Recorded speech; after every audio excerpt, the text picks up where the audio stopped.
Et nous retournons ce soir à la frontière entre la Grèce et la Turquie où de nouveaux heurts se sont produits. Bonsoir Pierre Herbulot.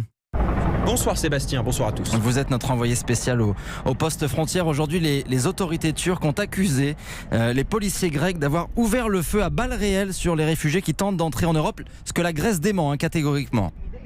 La seule certitude, Sébastien, sur ce qui se passe là-bas, de part et d'autre des barbelés, c'est que la Grèce et la Turquie se livrent une guerre de communication.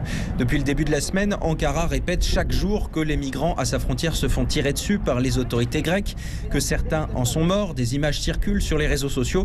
Réponse d'Athènes dans la foulée, la Turquie fabrique de fausses informations. Mais côté grec aussi, la situation à la frontière est instrumentalisée.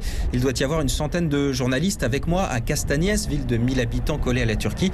Eh bien, exceptionnellement, on a tous été invités ce matin à se rapprocher des barbelés pour voir comment, et là je mets des guillemets, les policiers et les militaires défendent la frontière contre les migrants qu'ont laissé passer les Turcs. Une sortie encadrée, interdiction de trop s'approcher, de parler aux demandeurs d'asile avant de devoir faire demi-tour au premier tir de gaz lacrymogène. J'ai essayé d'y retourner plus tard dans la journée, mais une patrouille de militaires m'a sommé de rebrousser chemin.